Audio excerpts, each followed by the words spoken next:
నమ్మకమైన దైవమానికి స్తోత్రములు, సర్వశక్తి గల దైవమానికి స్తుతులు. పరలోకపు తండ్రికి స్తోత్రం స్తోత్రం స్తోత్రం స్తోత్రం స్తోత్రం స్తోత్రం. కళ్ళు మూసినట్లయితే ప్రార్థన చేసుకుందాం.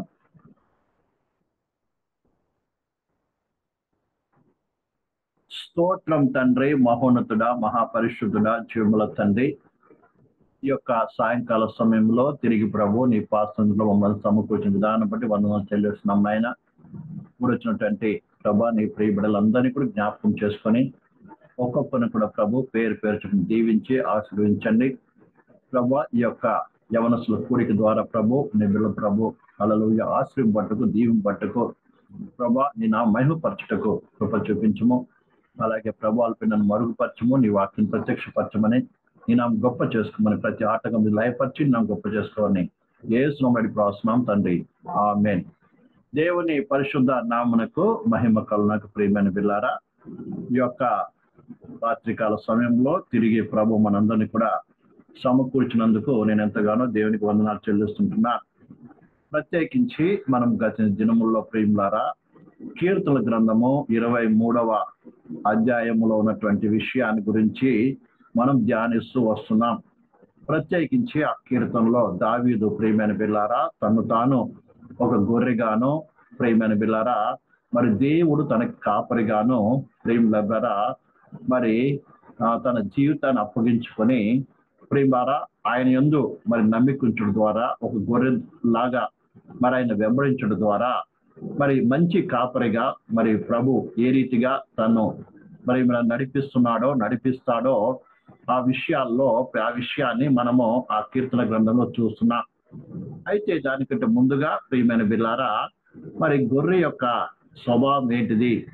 అంత గొప్ప దైవజనుడు, సేవకుడు, ప్రవక్త అయినటువంటి దావీదే తను తాను గొర్రెగా ఎందుకు ఎంచుకున్నాడు, మరి తను తాను గొర్రెగా ఎందుకు తలంచుకొని తనకు ఒక కాపరి అవసరమని, కాపరిగా దేవుడు ఉండాలని, దేవుడు తప్ప మరి ఒక మంచి కాపరి మరి ప్రపంచంలో ఎవరు లేరని తన జీవితాన్ని ప్రేమ ద్వారా అప్పగించుకుంటూ విశ్వాస జీవితంలో మరి కొనసాగుతున్నాడు అన్నటువంటి విషయాన్ని గురించి మనం నేర్చుకుంటూ వస్తున్నాం. మొట్టమొదటిగా ప్రియమైన బిడ్డలారా గొర్రెల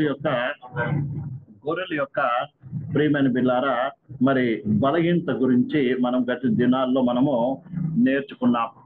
ప్రేమ ద్వారా మరి ఈ దినాల్లో ప్రేమ ద్వారా గొర్రెల యొక్క మంచి స్వభావము, మొట్టమొదట మరి గొర్రెల యొక్క మరి బలహీనత గురించిన విషయాన్ని మనం నేర్చుకున్నాం. ప్రియమైన బిడ్డలారా మరి ఇప్పుడు మనము గొర్రెలకు ఉన్నటువంటి యొక్క మంచి లక్షణాలు గురించి కూడా మనం నేర్చుకుంటూ వస్తున్నాం. ఇది నిమిత్తం దీనికి అంటే మొట్టమొదటిగా మనం నేర్చుకున్నాము గొర్రెలు ప్రేమ ద్వారా కాపరి యొక్క స్వరము వింటుంది అన్న విషయాన్ని గురించి మనం నేర్చుకున్నాం. ఏ రీతిగా అయితే మరి కాపరి యొక్క స్వరం వింటుందో ప్రేమ ద్వారా ఆ విషయాన్ని గురించి మనము దీనికి ముందు బాగా నేర్చుకున్నాం. అలాగే ప్రేమ ద్వారా గొర్రెలు తన కాపరిని ఎరుగుతుంది, తన కాపరిని ఏం చేస్తుంది ఎరుగుతుంది, మరి ఆయన నమ్ముతుంది, ఎరుగుతుంది. ఆ విషయాన్ని గురించి కూడా మనం పోయిన వారం నేర్చుకున్నాం. అయితే ఇందులో మనం నేర్చుకోబోయేది ఏంటంటే మరొక మూడవ లక్షణం ఏంటంటే ప్రేమ ద్వారా మరి గొర్రెలు మరి కాపరి యొక్క స్వరాన్ని వినటమే కాదు, గొర్రెలు తన కాపరిని ఎరగటమే కాదు, ఎరగడం అంటే ఆయన గురించి బాగా తెలిసి ఆయన నమ్మకం పెట్టడం. అర్థమైందంటే ఎప్పుడైతే మనము ఆయన ఎరుగుతామో, ఎరగడం అంటే ఆయన గుణ లక్షణాలు, ఆయన ఎలాంటి వాడు అని మనం ఎరుగుతామో అప్పుడు ఆయన మీద ఏం చేయగలం, మనము నమ్మకము కలిగి ఉండగలం. కాబట్టి ఎప్పుడైతే నమ్మకం ఉంటుందో ప్రేమ ద్వారా మూడో విషయం ఏంటంటే గొర్రెలు మంచి స్వభావం ఏంటంటే మూడో స్వభావము ప్రేమ ద్వారా మరి కాపరిని వెంబడిస్తుంది. ఒకటి కాపరి స్వరాన్ని వింటుంది, రెండోది కాపరి ఎరుగుతుంది, కాపరి గురించి బాగా ఎరుగుతుంది లేక ఆయన నమ్ముతుంది. ఎప్పుడైతే ఆయన గురించి తెలుస్తుందో ఆయన నమ్ముతుంది. అందుకే ప్రియమైన బిడ్డలారా మరి మనం కూడా యేసు ప్రభు గురించి, దేవుని గురించి, యేసు ప్రభు గురించి మనం ఏం చేయాలి, బాగా తెలుసుకోవాలండి. తెలుసుకోకపోతే ఏమాత్రం ప్రయోజనమో లేదు. అందుకే అపోస్తలుడైన పౌలు కూడా ఆయన ఎరగాలన్నటువంటి ఆతృతతో ఏం చేస్తున్నాం, ఆయన సమస్తము త్యాగము చేసి ఆయన ఎలాగైనా తెలుసుకోవాలి, ఆయన జ్ఞానాన్ని తెలుసుకోవాలి, అన్నటువంటి ఆయన శక్తిని తెలుసుకోవాలన్న ప్రయాస పడుతున్నాడు. కాబట్టి యవనస్తుల్లో ప్రియమైన బిడ్డలారా ముఖ్యంగా కావాల్సింది ఏంటంటే దేవుని గురించి తెలుసుకోవాలి. దేవుని యొక్క మరి గుణగణాలను తెలుసుకోవాలి, ఆయన కార్యాలను తెలుసుకోవాలి. అప్పుడే నీలో నమ్మకం పెరుగుతుందండి. అందుకని యవనస్తులు ఏంటంటే మీరు సమయము దొరికినప్పుడల్లా అంటే దేవుని కొరకు ప్రత్యేకమైన సమయాన్ని మరి కేటాయించుకొని దేవునితో ఏకాంతం గడపడం నేర్చుకోవాలి. వీళ్ళు ఎంతమంది దేవునితో గడుపుతున్నారో నాకైతే తెలియదండి. ఒకవేళ ఈ టైంలో నువ్వు దేవునితో గడపకపోతే భవిష్యత్తు కాలాల్లో ప్రియులారా మనకెంతో బరువు బాధ్యతలు ఎన్నో పెరుగుతున్న సమయంలో మన విశ్వాస జీవితంలో బలంగా ఉండడం అనేది ప్రియమైన పిల్లలు చాలా అరుదు. అందుకని అవకాశం ఉన్నప్పుడే ఏం చేయాలి, ప్రభువుని నమ్ముకొని ఏం చేయాలంటే మీరు దేవునితో గడపడం నేర్చుకోవాలి. మనం పరిశుద్ధ గ్రంథంలో చూసినప్పుడు అనేక మంది పరిశుద్ధులు బాల్యమందు ఎవరైతే దేవుని నమ్ముకున్నారో వారు ఎంతో గొప్పగా ఆశ్రయింపడినట్టుగాను అనేక మందికి ఆశీర్వాదకరం ఉన్నట్టుగాను మనం కనబడుతూ ఉంది ప్రియమైన సహోదరి సహోదరులారా. అందుకనే యవన కాలంలో ప్రతి యవనస్తుడు కూడా దేవునితో గడపడం నేర్చుకోవాలి, దేవుణ్ణి తెలుసుకోవడం నేర్చుకోవాలి ప్రియులారా. అప్పుడే నువ్వేం చేయగలవు ప్రియులారా, క్రీస్తు పరిపూర్ణ విశ్వాసంతో ఏం చేయగలవు, ముందుకు వెంబడించగలవు. జీవితంలో ఎన్ని సమస్యలు వచ్చినా కష్టాలు వచ్చినా ప్రియులారా దాన్ని ఏం చేయగలవు, జయించి ముందుకు సాగలవు. అంతవరకు విశ్వాస జీవితం అనేది కొనసాగలవు. ఈ విషయాన్ని మర్చిపోకూడదు. మనం ఆది కాలం నుంచి మనం చదివినప్పుడు ప్రియులారా యేసేపు కానీ ప్రియమైన బిలారా తర్వాత ప్రియమైన బిలారా అనేక మంది పరిశుద్ధులు దావీదు కానీ శబ్దకుమేష్ అర్జునులు కానీ దానియేలు కానీ తిమోతి కానీ పౌలు కానీ వీళ్ళందరూ కూడా బాల్యదినం నుంచే ప్రియులారా ప్రభువును సేవించిన వారుగా, ప్రభువుని ఎరిగిన వారుగా, ప్రభువుని వెంబడించిన వారుగా మనము చూస్తూ ఉంటున్నాం. కాబట్టి ప్రతి యవనస్తుడు యవనరాలు కూడా బాగా గ్రహించవలసింది ఏంటంటే నీకు ఇవ్వని సమయంలోనే ప్రేంజలు ఎక్కువగా దేవుని గురించి తెలుసుకోవాల్సిన బాధ్యత ఉంది. తర్వాత ఎప్పుడైతే దేవుని గురించి తెలుసుకుంటావో, ప్రభువుని గురించి తెలుసుకుంటావో నువ్వేం చేయగలవు, ఆయన నమ్మిక ఉంచగలవో, మరి ఆయన వెంబడించగలవు. అది ఇక్కడ వాక్యం చెప్తుంది. యోహాను సువార్త 10వ అధ్యాయము 28వ వచనం చదువుదాం. 10వ అధ్యాయం 28వ వచనం చదవండి. నేను వాటికి నిత్య జీవమును ఇచ్చుచున్నాను గనుక అవి ఎన్నటికి నశింపవు, ఎవడును వాటిని నా చేతిలో నుండి అపహరింపడు. 27 అమ్మా, 27. నా గొర్రెలు నా స్వరము వినును, నేను వాటిని అవి నన్ను వెంబడించును. నీవు ఆయన ఎరిగితేనే ఏమవుతావు, ఆయన వెంబడించగలవు.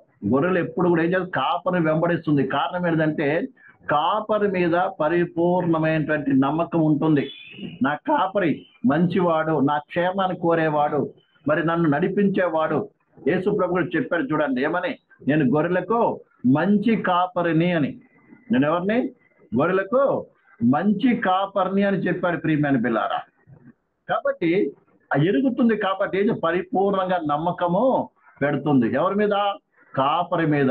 అప్పుడు ఏం చేస్తుంది, కాపరిని వెంబడిస్తుంది. గొర్రెలు ఎప్పుడు కూడా కాపరిని ఏం చేస్తుందండి, వెంబడిస్తుంది. ఆయన వెంబడి ఎప్పుడు వెనకంజ వేయదు ప్రియమైన. ఎందుకంటే గొర్రెలకు తనకు బలహీనత తెలుసు. ఇది మన మట్టుకు ప్రియులారా ఎవరు ఏమనుకుంటారంటే మేము చాలా బలవంతులము, మాకు అన్నీ తెలుసు, మేము ఎంతో జ్ఞానవంతులము, చివరికి మన తల్లిదండ్రులకు కానీ పెద్దలకు కూడా ఏం తెలియదు అనుకుంటాం. ఎందుకంటే మాకెంతో తెలుసు అనుకుంటాం.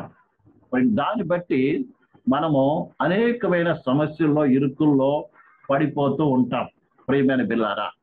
ఇదే యవనస్తులకు చేసేటువంటి గొప్ప తప్పిదము. ఈ ప్రపంచంలో ప్రియమైన బిల్లారా నీ మేలు కోరేవారు ఎవరున్నారంటే నీ తల్లిదండ్రులు. ఫస్ట్ దేవుడు, తర్వాత మీ తల్లిదండ్రులు అండి. అర్థమవుతుందండి. కాబట్టి చాలా మంది వాళ్ళకి తెలియదు అనుకుంటాం. తెలియదు అనుకుని ఏం చేస్తాం, మనం ముందుకు వెళ్ళిపోతూ ఉంటాం ప్రియమారా. అయితే ముఖ్యముగా నువ్వు దేవుని ఎరిగినట్లయితే, దేవుని స్వరాన్ని నువ్వు గుర్తుపట్టినట్లయితే, నీవు ఆయన నమ్మికూర్చినట్లయితే నీ జీవితంలో దేవుడు ఏం చేస్తాడండి, నిజము ఎప్పుడూ నిన్ను విడిచిపెట్టడు. అందుకే ఇక్కడ మనం దీన్ని నేర్చుకోవాలి. నా గొర్రె చూడండి, ఇక్కడ ఏం రాయబడింది ప్రియమారా, ఇక్కడ 11వ వచనంలో నేను గొర్రెలకు మంచి కాపరిని, మంచి కాపరి గొర్రెల కొరకు తన ప్రాణమును పెట్టును. నేను గొర్రెలకు మంచి కాపరి అని స్వయముగా ప్రభువే చెప్తున్నాడు. అక్కడ దావీదు అంటున్నాడు, ప్రియులారా, యెహోవా నా కాపరి, నాకేం కలగదు, లేమి కలగదు అంటున్నాడు. నాకు క్షేమం లభిస్తుంది, శాంతి లభిస్తుంది, సమాధానం దొరుకుతుంది. అదేంటండి, అలాగే నాకేం సమృద్ధి అయిన ఆహారం దొరుకుతుంది. ఎలాంటి పరిస్థితులు అయినా కూడా ఆయన నాకు తోడుగా ఉంటాడు కాబట్టి నేనేం భయపడను. అంటే గాఢాంధకారంలోకి వెళ్ళినా నేనేం చేయను, భయపడను అన్నటువంటి నిశ్చయత, ధైర్యము కలిగిన వాడుగా ఉన్నాడు. నీకు కూడా అలాంటి యొక్క ఏం కావాలి, నిశ్చయత కావాలండి. నిజంగా మీరు కీర్తన 23 చక్కగా చదవండి. దావీదులో లేకుంటే ఆ కీర్తనలో ఒక విశ్వాసి, ఒక దేవుని నమ్ముకున్నటువంటి ఒక బిడ్డ ఏ రకంగా తన కాపరి పట్ల మరి విశ్వాసము, మరి ప్రియులారా నిరీక్షణ కలిగి ఉండాలో ఆ కీర్తన మనకి బోధిస్తుంది. అర్థమవుతుందండి? అక్కడ మనం చూస్తున్న విశ్వాసం అండి, విశ్వాసం నిరీక్షణ అందులో.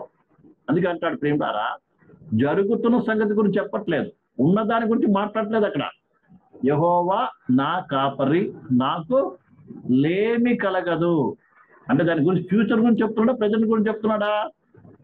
చెప్పండి. విశ్వాసం అంటే ఏంటిది? నా ప్రభు నాకున్నాడు, ఆయన నన్ను ఏం చేస్తాడు, నడిపిస్తాడు, ఆయన అన్ని చూసుకుంటాడు అనే నమ్మకం కలిగిన వాడుకున్నాడు. గొర్రెకు అనుదినము దేవుడు ఏ కలిగి ఉంటుంది, నమ్మకం కలిగి ఉంటుంది. ఎందుకంటే ఈ రోజు దేవుడు నన్ను పచ్చిగా గల చోటుకి తీసుకెళ్ళాడు కాబట్టి రేపు కూడా అలాగే నడిపిస్తాడు. ఈరోజు తృప్తిగా భోజనం ఇచ్చాడు, పచ్చిక కల చోట్లకి నన్ను తీసుకెళ్ళాడు. నేను చక్కగా అక్కడ మేత వేశాను, చక్కగా నేను ఏం చేశాను, రెస్ట్ తీసుకున్నాను, విశ్రాంతి పొందాను.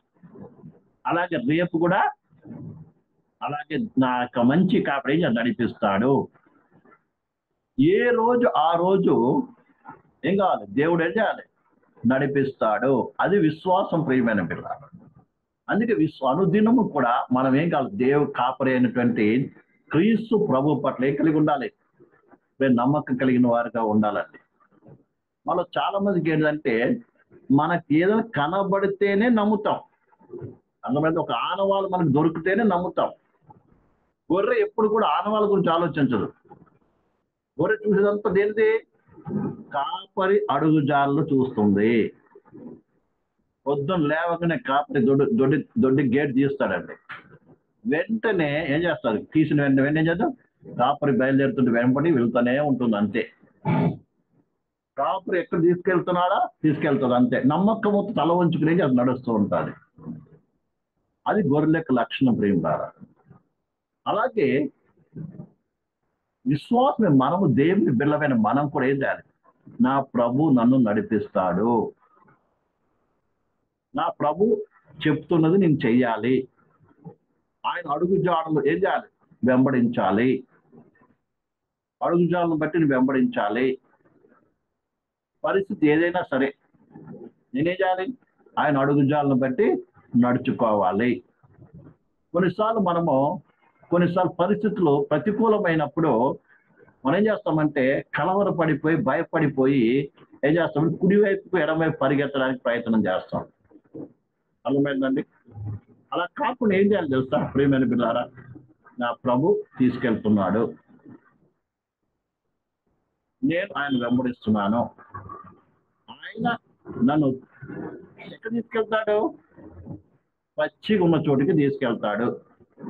బహుశా దారిలో నీకు అనేకం కనబడచ్చు, దారిలో అనేకమైన పరిస్థితులు, అనేకమైన ప్రతికూల పరిస్థితులు కనబడచ్చు. కానీ అవన్నీ దాటుకుంటూ వెళ్ళినప్పుడు ప్రియమైన పిల్లారా నీకేం కలదు, పచ్చి గల స్థలంలోకి తీసుకెళ్తాడు. అర్థమవుతుంది మీకు అందరికి, ప్రియమైన పిల్లారా? ఎక్కడ తీసుకెళ్ళి పచ్చికల చోటుకి ఆయన ఏం చేస్తాడు, తీసుకొని వెళతాడు అనేటువంటి యొక్క విశ్వాసంతో మనం ఏం చేయాలి, ఆయన వెంబడించాలి. అందుకంటాడు నా గొర్రెలు ఏం చేస్తాడు, నా స్వరము వినును, నేను వాటిని ఎరుగుదును, అవి నన్ను వెంబడించును. ఇక్కడ బాగా అర్థం, నేను వాటిని ఎరుగుదును అంటే దాని అర్థము నీ హృదయములో నువ్వు ఏమనుకుంటున్నావో ఆయనకు తెలుసంట. అంటే దేవుడు కూడా చూసేది ఎక్కడ తెలుసా, పైవేషన్ కాదు, నీ హృదయంలో నువ్వు ఏమనుకుంటున్నావు, ఏ రకంగా నువ్వు నమ్మిక పెట్టావు,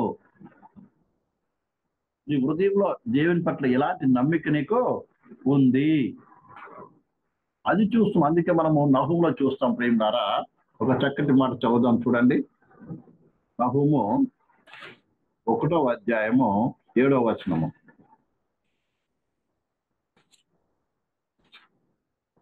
నహూము యెహోవా ఉత్తముడు, శ్రమ దినమందు ఆయన ఆశ్రయదుర్గము, తన యందు నమ్మికయుంచు వారిని ఆయన ఎరుగును. ఇక్కడ చక్కటి మాట రాయబడింది. ఏం తెలుసా, యెహోవా ఎవరంట, ఉత్తముడు. ఉత్తముడు అంటే ఏంటి, మంచివాడు. యెహోవా ఎవరు, ఉత్తముడు. ఆయన మంచి దేవుడు, ఆయన మంచి కాపరి. అర్థమైంది. ఆయన ఏంటంట, ఉత్తముడు. ఏం చేస్తున్న తర్వాత శ్రమ దినమున చదువున్నామా, శ్రమ దినమందు ఆయన ఆశ్రయదుర్గము, దుర్గం అండి, తన యందు నమ్మికుంచు అని ఆయన ఎరుగును. వచ్చింది, శ్రమ వచ్చింది. అర్థమైందండి. వచ్చే పరిస్థితులు ఏమైంది, ప్రేమ ద్వారా తారుమారు అయ్యింది కొన్నిసార్లు. ప్రేమ ద్వారా అర్థమవుతుందండి. అలాంటి పరిస్థితుల్లో నువ్వు ఎవరు నమ్ముకోవాలండి, ప్రభువుని నమ్ముకోవాలి. ఆయన ఆశ్రయ దుర్గం అంట. అందుకంటాడు ప్రేమ ద్వారా ఒక చక్కటి సామెతలో కూడా ఉంటుంది. ప్రేమ ద్వారా యెహోవా నామము బలమైన దుర్గము. అర్థమైందండి. ఎలా యెహోవా నామం ఎలా అంటే బలమైన దుర్గము. మరి జ్ఞానం గలవాడు ఏం చేస్తాడంట, పరిగెత్తి ఆపత్కాలం ఏం చేస్తాడు, పరిగెత్తిపోయి అందులో దాక్కుంటాడంట. బలమైన అంటే అర్థమేంటి, దేవుడు ఒక బలమైన దుర్గం లాంటి వాడు.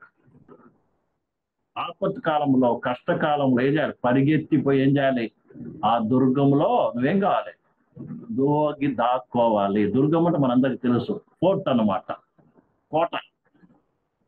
అందులోకి వెళ్తే మనకేమో సురక్షితము. అందుకే పూర్వకాలంలో రాజులు పెద్ద పెద్ద కోటలు కట్టేటువంటి వారు. ఆ కోటను ఒకవేళ జయించాడంటే ఆ రాజ్యాన్ని అంతా జయించినట్టు. అర్థమైందండి. మనకి ఐదులో గోల్కొండ కోట ఉంటుంది. అర్థమైందండి. అయితే ప్రియమైన సహోదరి సహోదరులు బాగా అర్థం చేసుకున్న విషయం. కాబట్టి నువ్వు జ్ఞానం గలవాడు ఏం చేస్తాడు, నా ప్రభు ఉన్న ప్రభా నువ్వు తప్ప నాకెవరో లేరు అని ఆయన పాదాలు పట్టుకుంటాం. ఆయన పాదాలు పట్టుకునేవాలి, ఏడవాలి. మరి ఇద్దరము ఇక్కడ కూడున్నారు కదా, ప్రియులారా, మీలో ఎంతమంది ప్రభు పాదాలు పట్టుకొని కన్నీటితో ప్రభువా నువ్వు నా దేవుడవు, నా రక్షకుడవు, నా నాయకుడవు ప్రభువా, నన్ను మీరే నడిపించాలి, నా జీవితం పట్ల నా భవిష్యత్తు నీ చిత్త ప్రకారం మలచాలి, నీకు మహిమకరంగా నేను ఉండాలి, నా జీవితం నీ చిత్త ప్రకారం నడవాలని ఎంతమంది మీరు కన్నీటితో నిజంగా ప్రార్థించి ఉంటారు? ఉందా అనుభవం మీలో ఎవరికైనా? ఎంతమందికి ఉందా అనుభవం? దేవుని వాక్యం చెప్తుంది, విరిగి నలిగిన హృదయం ఆయనకి ఇష్టమైన బొల్ల. సమర్పణ, సమర్పణ అది ప్రియం కదా. సమర్పణ ఏంటిది? అది సమర్పణ. అర్థమైందండి.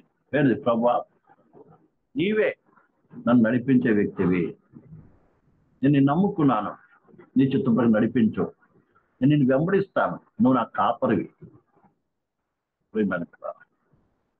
దావీదు వాడు బాల్యదినం నుంచి కూడా ఆయన ప్రియమైన పిల్లారా ఆయన అనుభవం అదేనండి. అందుకే తన జీవితంలో పొరపాటు జరిగిన, కొన్నిసార్లు పడిపోయినా కూడా ఏం చేశాడు, ప్రభుని ఆశ్రయించాడు కదా. ఆయన ఎక్కడికి వెళ్ళలేదండి. చాలాసార్లు కొంతమంది పాపంలో పడిపోయినప్పుడు ఏం చేస్తారంటే ప్రియులారా, హృదయాన్ని కఠినపరుచుకొని ఇంకేముందులే,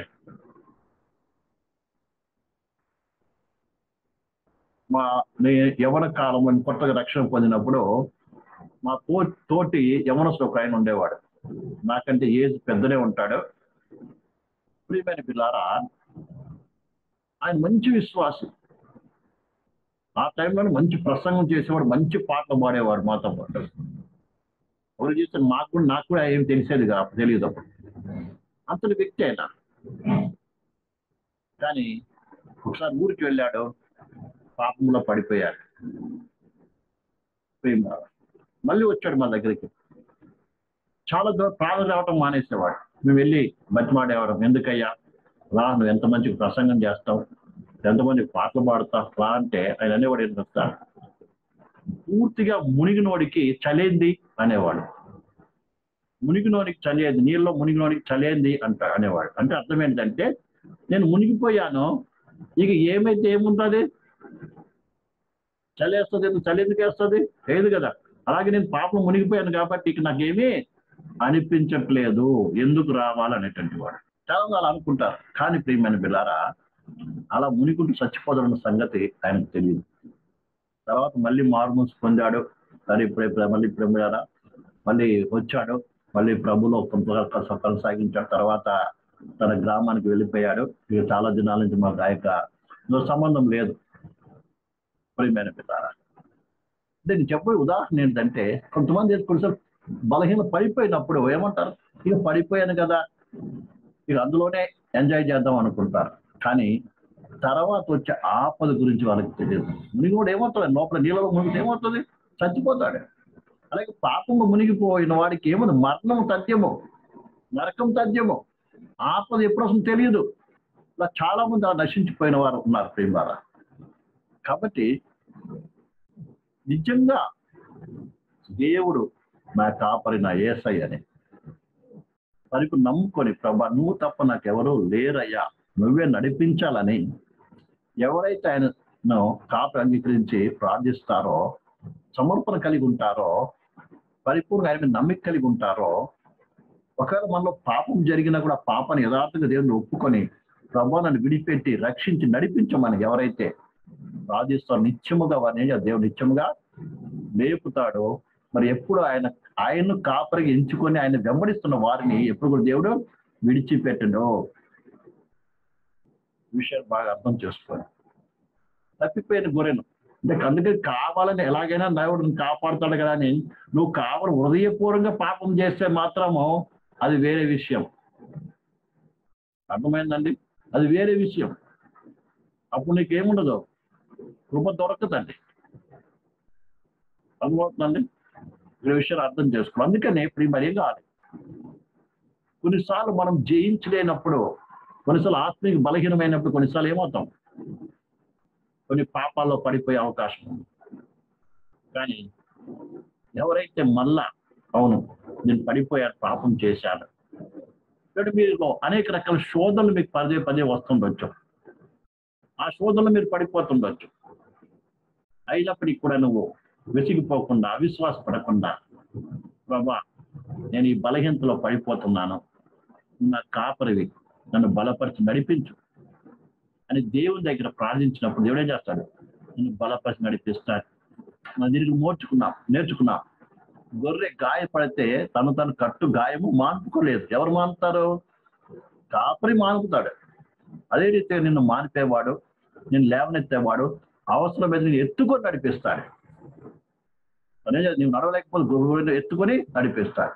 కానీ నీకు ఏం కావాలి, ఆయన వెంబడించే గుణము నీలో ఉండాలి. గొర్రెను వెంబడిస్తుంది. గొర్రెను దేవుడు ఎప్పుడు చూడండి, కాపరి ఎప్పుడు కూడా గొర్రెలు చూస్తూ ఉంటాడు. ఏ గొర్రె ఏ రీతిగా ఉంది అలా. అందుకన్నాడు, నేను చూడండి ఇదే వచనంలో యోహాను సువార్త 10వ అధ్యాయంలో ఒక చక్కటి మాట రాస్తుంది. చూడండి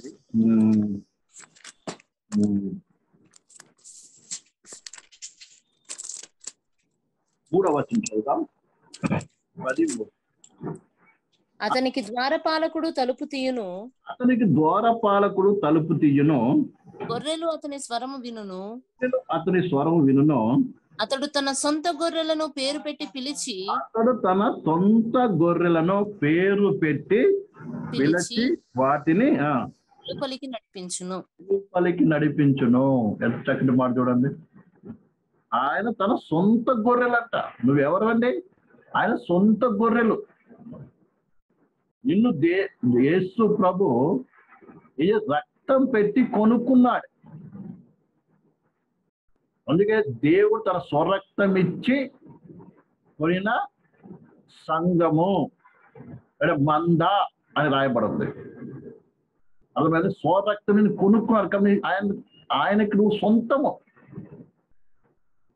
అలాగే నీవు కూడా ఆయనను ఏం చేయాలి తెలుసా? నీ సొంతముగా అంగీకరించాలి. నేను ఆయనకు సొంతం, ఆయన నాకు సొంతం, నేను ఆయనకు సొంతం. ఇలాంటి యొక్క ఏం కలిగి ఉండాలి? అటాచ్మెంట్. ఇలాంటి యొక్క అనుబంధము నీకు ప్రభుకు మధ్య ఉండాలండి. నీకును ప్రభుకు మధ్యలో ఉండాలి. ఇలాంటి అనుబంధం నీకు ఉండాలి. తర్వాత మిగతాదంతా. ఎందుకంటే నిన్ను ప్రాణమిచ్చి తన రక్తం ఇచ్చి ఏం చేశాడు? కొనుక్కున్నాడు. నీవు ఆయన సొత్తు. అందుకన్నాడు కదండి, మీరు విలువ పెట్టి కొనబడిన వారు గనుక మీ ఆత్మతోనూ దేహముతో ఏం చేయండి? మీరు ఆయన మహిమపరచండి. ఆత్మతోనూ నీ దేహముతోనే ఏం చేయాలంట? మహిమపరచాలంట. ప్రియమైన పిల్లారా, ఈ విషయాన్ని మనము మర్చిపోకూడదు. అందుకే ఇక్కడ చక్కటి వాక్యం మనం చూస్తుంటున్నాం. అందుకని ప్రియులారా ఏం చేయాలి? నువ్వు ఆయన వెంబడించడం నేర్చుకోవాలి. నువ్వు ఆయన వెంబడించాలి. యోహాను సువార్త 21వ 22వ వచనం 22 యేసు నేను వచ్చు వరకు అతడు ఉండుట నాకు ఇష్టమైతే అది నీకేమి, నీవు నన్ను వెంబడించమనెను. ఇక్కడ అక్కడేమో నా స్వరము వినును అవి నన్ను వెంబడించును అన్నాడు. అర్థమైందండి? నీవు ఆయన స్వరాన్ని విని ఆ యొక్క వాక్య ప్రకారం నడవాలి. దీనికి నేర్చుకున్నాను చూడండి. ఎవరైతే ఆయన చిత్త ప్రకారం చేయాలనుకుంటున్నాడో వారు ఏం చేస్తారంట? ఆయన బోధ, ఆయన స్వరాన్ని ఏం చేస్తాడు? వింటాడు అని. అంటే దేవుడు నీతో ఏం మాట్లాడుతున్నాడో అర్థమైందండి? దేవుడు నీతో ఏం మాట్లాడుతున్నాడో, ఏం చేయమని చెప్తున్నాడో దాన్ని ఏం చేయాలి? నువ్వు చేయటం నేర్చుకోవాలి. అర్థమైందండి? మన జీవితాన్ని ప్రేమ ద్వారా ప్రభుకు అప్పగించుకుందాం. గొర్రెలకు ఉన్నటువంటి మూడో స్వభావం ఏంటంటే ఆయన వెంబడిస్తుంది, కాపరిని వెంబడిస్తుంది. అలాగే నీ గొర్రెవైన నీవు నీ మంచి కాపరైనటువంటి ప్రభుని వెంబడించడం నేర్చుకో. ప్రభు నీకు ఏం చెప్తున్నాడు ఆ మాట విని దానికి లోబడి నడుచుకో. ఈ రాత్రికాల సందులో ప్రభు నీతో మాట్లాడి ఉన్నాడు కాబట్టి ప్రభు నిన్ను ప్రియమైన బిడ్డ నీతో ఏం మాట్లాడాడు ఈ రాత్రికాల సందులో ఆ ప్రకారం నడవటానికి, ఆయన వెంబడించడానికి నీ జీవితం సమర్పించుకో. ప్రభు ఈ వాక్యం దీవించుకుంటాను. అందరూ మోకరిద్దాం, కళ్ళు మూసుకొని ప్రార్థన చేసుకుందాం. Praise lord. హల్లెలూయా. Thank you lord, thank you lord, thank you lord, thank you lord, thank you lord. హల్లెలూయా. Praise the lord, praise the lord. స్తోత్రం, స్తోత్రం, స్తోత్రం, స్తోత్రం. పరిశుద్ధుడానికి స్తోత్రం, స్తోత్రం, స్తోత్రం, స్తోత్రం. ఎవరికి వారు ప్రభుత్వానికి అప్పగించుకోవాలి. ప్రభువా, నీ గొర్రెమైన మేము అయ్యా నీ స్వరం విని నీ అన్న నమ్మికుంచి నిన్ను వెంబడించడానికి నీకు దయచేయి. నేను ఈ దినం నుంచి వెంబడిస్తాను ప్రభు. నాకు కాపరి, నాకు సహాయం చేయి, నడిపించు. కాపరి నీవు లేకుండా నేనేమి చేయలేనయ్యా. నేను ఎంత బలహీనమో మాకు తెలియపరచావు. అందుకే నువ్వు మా కాపరిగా ఉండాలి. నువ్వు మా కాపరిగా ఉండి నడిపించు ప్రభు. సహాయం చేయ ప్రభు. స్తోత్రం తండ్రి, మహోన్నతుడా, మహాపరిశుద్ధుడా, జీవముల తండ్రి.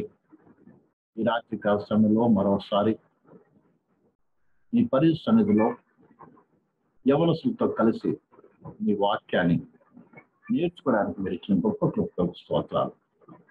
అయ్యా, గొర్రె ఏ రీతిగా అయితే కాపరి యొక్క స్వరాన్ని విని కాపరి యందు పరిపూర్ణ నమ్మకం పెట్టి ప్రభు కాపరిని వెంబడిస్తుందో, అదే రీతిగా నీ గొర్రె మీద మేము కూడా స్పష్టముగా ప్రభు నీ యొక్క స్వరాన్ని విని గుర్తుపట్టి పరిపూర్ణ విశ్వాసముతో ప్రభు నీ వెంబడించడానికి ఒక్కొక్కరి కృప దయచి యవనసులు ప్రభు, బలహీనులు ప్రభు బలపరచు.